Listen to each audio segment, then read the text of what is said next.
We're going to begin the demo with the drawing. Now the first part of the drawing is the placement. So because we're working in traditional, it's very important to first correctly place the subject onto the canvas. And here I marked the uppermost part, the lowermost extremity, and the furthest left and furthest right. In this case, it's the ears.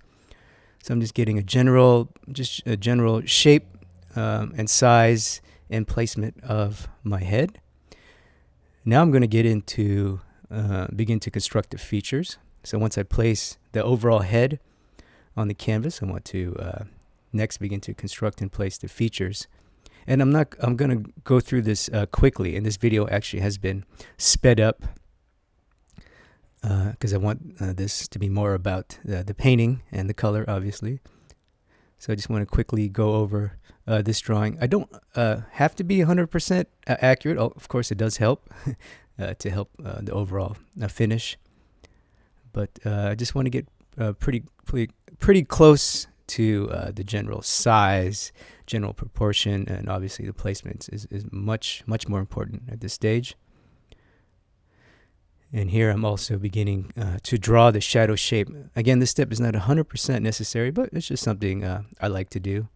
And the shadow shape actually helps me with proportion. That's really what I'm doing here, is trying to get really good proportion, naturalistic, realistic proportion, and the shadow shapes really help with that. So I feel pretty good about the shapes. Comparing the shadow shape to the light shape looks pretty good. Now I'm going to add the neck and shoulders. You can't have a floating head. It looks very weird. So I definitely want to anchor my head, and this drawing is pretty much complete.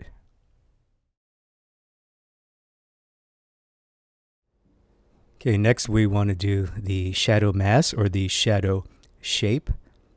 So for this, I'm going to use the shadow color, dark shadow color. So this is our burnt sienna, straight out of the tube, mixed with a little bit of the blue or the black if you're using just black.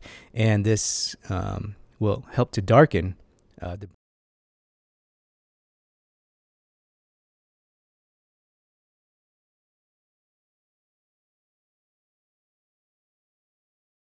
going to cool off the burnt sienna, the warmth of the burnt sienna. And that's what I want at this stage, because I want the shadow to sink back into the dark, shadowy murkiness.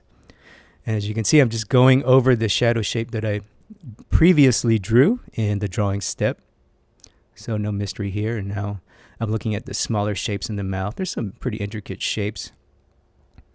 Fortunately, this reference is beautiful. The lighting is so great. The shadow is very clear, and I love this style of lighting.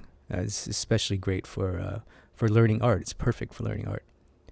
So I'm just going to go and mask it in, and I'm going to go through this quickly. This portion of the video has been sped up as well, because we're pretty much just going to fill this shape with one color, and the shape is relatively small. So this is going to go by fairly quickly. We're almost done here. I filled that big mass, shadow mass on the left. Now the smaller shapes, the eyebrow and the small eye, and probably a little bit of the shapes in the ear. And we're ready for the next stage.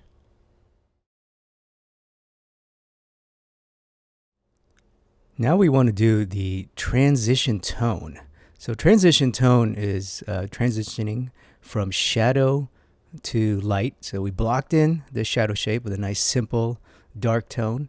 Now we're going to begin to transition from shadow into the light, and we do this at the core shadow. So the core shadow is the border between light and shadow. So for this color and value shape, we're going to do two things. One, we're going to go back to our dark halftone, which is the pure burnt sienna. And we're also going to slightly soften the edge. So part of the transition is not just color, it's the drawing, it's the actual edge.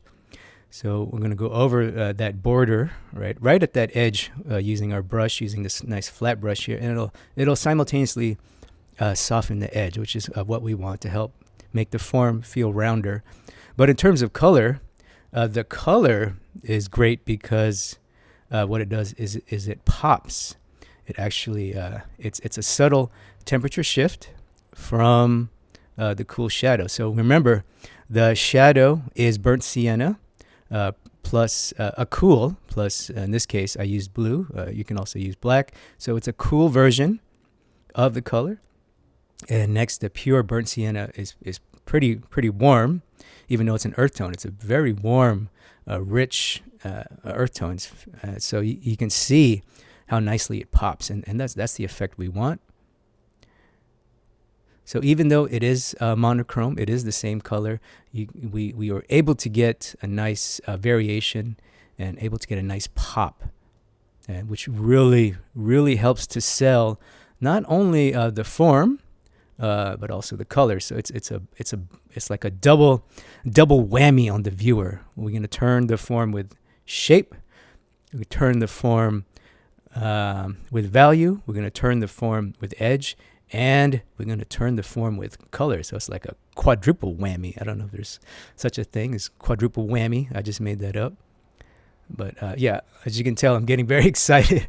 I just love it when it works. You know, sometimes when I do these paintings, you're never really quite sure how a color is going to turn out until you put it on there. And that's the beauty of painting, the mystery and the wonder, the complexity of it. It's very unpredictable. So this is working quite well. I love it when colors pop like that. I love it, especially in a portrait. And actually, that's what's happening in the reference. So again, it's part of good observation. You know, painting is observation. Art making is observation. Especially realist art. It's all about training your eye how to see. If we look at our reference, you can clearly see that the core shadow border is quite warm in temperature. It's very hot, and the shadow is darker and grayer, therefore cooler in nature. So one way to gray an orange is to just desaturate it, actually. So we're just going through the dark halftone shapes here, just making sure the drawing looks good, and we're pretty close to finishing on this step, just getting on the smaller shapes here. Thank you for watching this free preview of The Laws of Color, Volume 1. If you like what you see, the full course is available at www.lawsofcolor.com, or you can click the link in the description below.